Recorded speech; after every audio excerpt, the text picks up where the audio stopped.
Have you ever wondered if you're doing things that silently drive people away, yet no one has the courage to tell you? As we age, we settle into certain patterns. Some are comforting and wise, while others become blind spots. You might believe you're simply being authentic, but in reality, those around you notice, and although they remain silent, these habits can subtly influence how family, friends, and even strangers perceive you. In this video, we'll reveal 12 unattractive behaviors you might be exhibiting in your later years that everyone notices but nobody mentions. And I don't mean unattractive physically. I'm referring to behaviors that gradually diminish your dignity, separate you from others, and erode the respect and grace you've earned throughout your lifetime. Each sign will invite you to reflect, not to criticize yourself harshly, but to gently examine and ask, is this still beneficial to me, or is it pushing people away? Here's the encouraging news. Most of these habits can be completely corrected. Awareness is simply the first step. By the time this video concludes, you'll not only recognize what to watch for, but also discover how to carry yourself with greater confidence, clarity, and elegance in your senior years. So, continue watching until the end, because you may discover that a few minor adjustments could significantly impact how others experience you and, more importantly, how you experience yourself. Let's begin. Number 1. Neglecting personal hygiene. One of the first things people quietly observe but rarely mention is when someone stops maintaining their hygiene. And I'm not talking about severe neglect. It's the subtle details.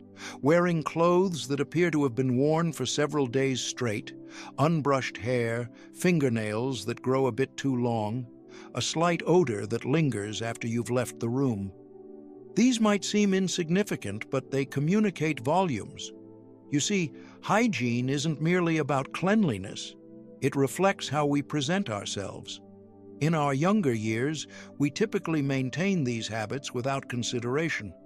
But as we age, energy decreases, routines shift, and some begin to wonder, what's the purpose? That transition is subtle, but people around you take notice. They may not directly address it because they wish to avoid embarrassing you, especially younger family members. They're unsure how to broach the subject without hurting your feelings, so instead, they simply adapt.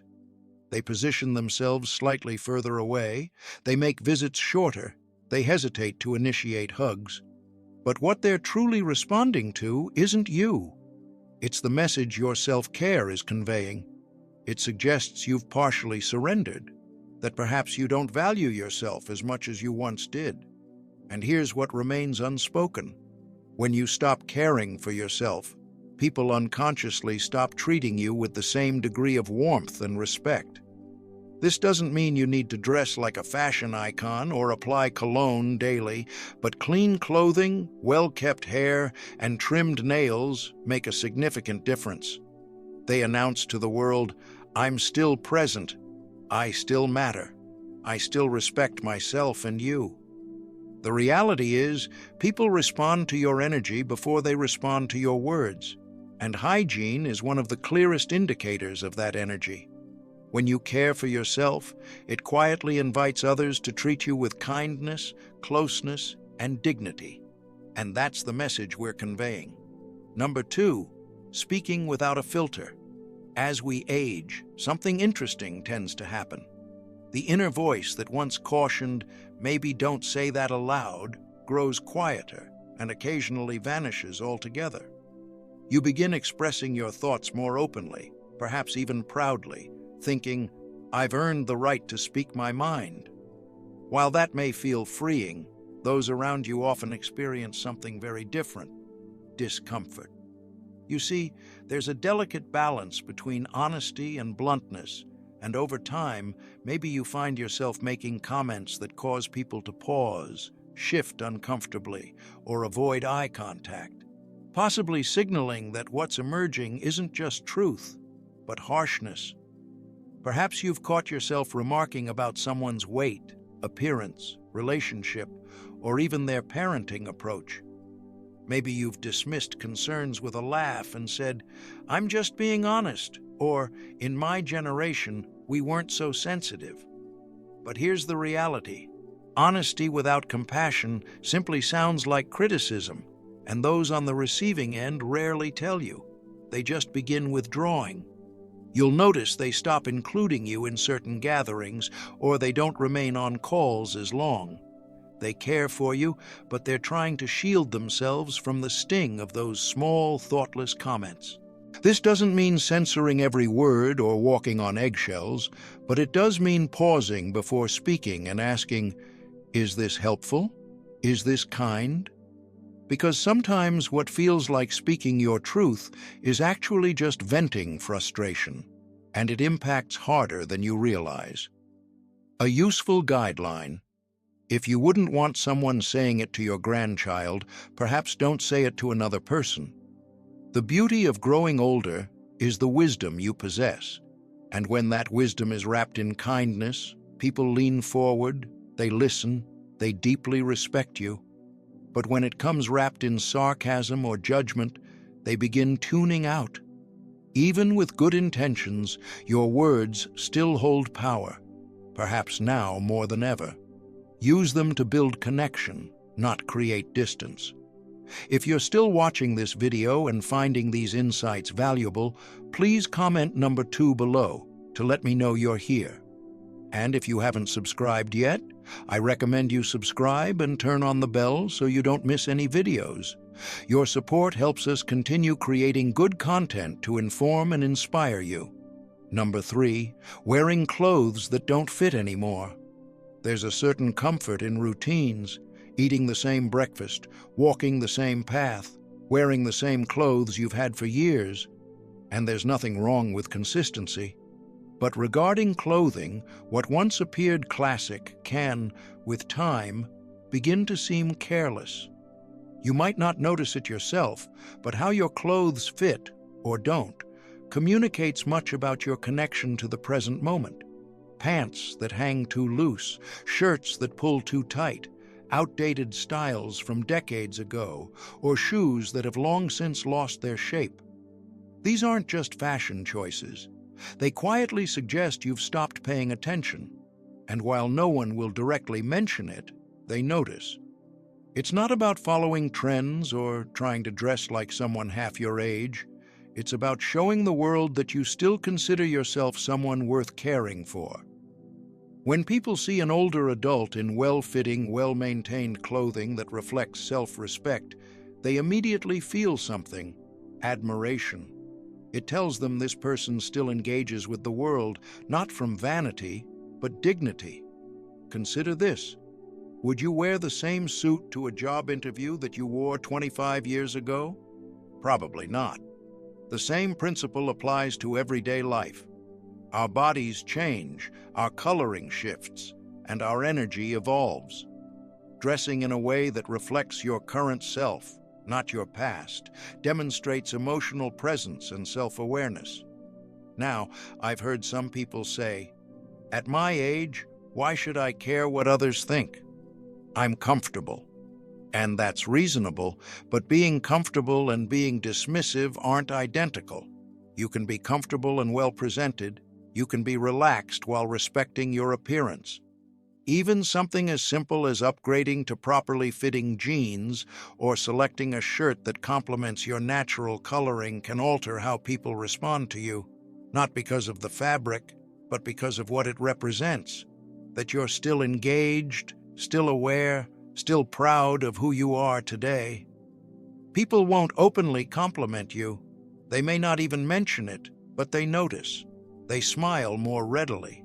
They treat you with slightly more reverence, because, like it or not, our appearance is the first thing the world observes, and even in our later years, that first impression remains significant. Number 4, interrupting or dominating conversations. We all desire to be heard, particularly in our later years, when we've experienced enough to know something worthwhile. But sometimes, in that eagerness to share our knowledge, or to ensure our point is understood, we forget to create space for others. It can begin subtly. You're in a discussion and someone brings up a topic you've encountered before. You interject, you share a story, you start explaining what they should do. Before you realize it, 10 minutes have passed with no one else speaking. What's challenging about this habit is that it rarely stems from malice. Usually, it's rooted in a genuine desire to contribute. But here's the issue. When we occupy too much conversational space, we unintentionally silence the very people we care about, and they won't inform you that you're doing this. Instead, they'll begin drifting away, calling less frequently, keeping conversations briefer. You'll sense the distance but may not recognize its source. People want to feel seen and heard, not lectured, and when every interaction begins to feel one-sided, it quietly weakens the relationship, especially with younger adults or grandchildren who may already feel uncertain about connecting with someone from a different generation. It's not about speaking less, it's about listening more intently, allowing pauses, asking more questions than providing answers, and resisting the impulse to offer unsolicited advice. One of the most powerful things an older person can do in conversation is hold back just enough to allow others to fully express themselves. Not because you lack wisdom to share, but because they need to know their thoughts matter too. And here's the irony. The less you control the conversation, the more people seek your input. The more attentively you listen, the more they trust you. You become someone they want to engage with, not someone they must prepare themselves for. So, the next time you're in a group or even chatting one-on-one, be mindful. Are you truly listening, or merely waiting for your opportunity to speak? That small shift in awareness can transform everything. Because when people feel heard, they open up, they draw closer, and they begin anticipating the next conversation rather than dreading it. Number 5, complaining about kids these days. It begins as a simple observation. You see a teenager absorbed in their phone and think, back in my day, we actually conversed with each other. You hear someone in their 30s making a decision you disagree with and think they have no concept of how the real world functions. And soon, these thoughts begin escaping in conversations with friends, family, even strangers. You may not realize it, but when you consistently criticize younger generations, it conveys a powerful and often harmful message. It tells those around you, especially your children and grandchildren, that you're not interested in understanding them, that you're fixed in a time that no longer exists. Now, here's the uncomfortable truth. Every generation believes the one following them is lacking something. That's nothing new. But when that criticism becomes your default response, people don't view you as wise. They see you as resentful. You might intend it as humor. You might believe you're simply stating the obvious, but to those hearing it, particularly those under 50, it often feels like rejection, as if you're dismissing their entire world, their values, their lifestyle. The consequence? They stop confiding in you, they keep conversations superficial. They avoid deeper discussions because they anticipate judgment.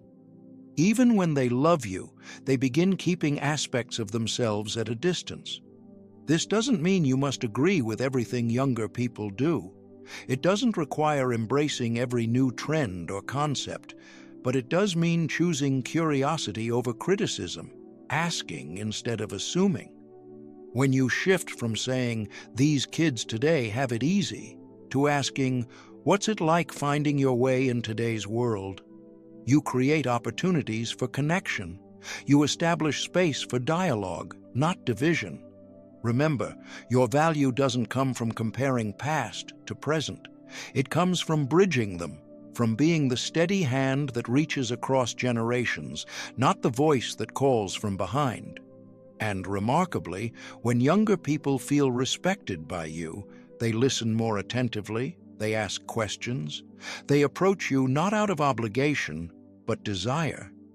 You become not merely the elder present, but the one they admire, trust, and turn to, not for lectures, but for wisdom that listens first, then speaks. That's genuine influence, and it begins with releasing the need to be right about how things used to be, and embracing who you can still be right now. If you're still watching this video and finding these insights valuable, please comment number 5 below to let me know you're here. And if you haven't subscribed yet, I recommend you subscribe and turn on the bell so you don't miss any videos. Your support helps us continue creating good content to inform and inspire you. Now, let's move forward. Number 6, ignoring modern etiquette. There's a type of social awareness that often goes unnoticed until it's absent. Behaviors like speaking loudly on your phone in public, standing too close in line, or playing videos without headphones in waiting areas. Minor behaviors, certainly, but they can significantly impact how others perceive you. Now, these actions might not have been problematic decades ago. Back then, people were more accepting of loud conversations or unexpected conduct, but times evolve, expectations change, and what was once considered harmless now causes quiet discomfort. And here's the challenging part. You might not even realize you're doing it. No one approaches you to say, "Excuse me, could you lower the volume?" Or, "Would you mind giving me some space?" Instead, they'll give you a look, avoid eye contact, or relocate. It's not personal, but it is significant. And whether on public transportation, in a cafe, or simply browsing through a store, these small violations of what's now considered common courtesy send a message. They communicate, "I'm unaware of my effect on others." And truthfully, people don't always extend older adults the benefit of doubt. They often assume you should understand better. So, when they observe these behaviors, they don't attribute it to misunderstanding. They attribute it to indifference. That's not the legacy you want to establish, and fortunately, it's among the easiest issues to address. Begin noticing how those around you behave in public spaces, how they manage their volume, navigate personal boundaries, interact with technology when others are present. Modern etiquette isn't about being rigid, it's about being thoughtful. It demonstrates that you remain connected to the world, still engaged, still conscious of your impact on others. And that awareness builds respect. It tells people, "I may be older, but I'm still someone who pays attention, someone who adapts, someone who cares about others' feelings." That doesn't just enhance how strangers respond to you, it changes how your own family perceives you too. Grandchildren notice, neighbors notice, and their quiet admiration grows. Because in a world that's constantly rushing, someone who moves with awareness stands out.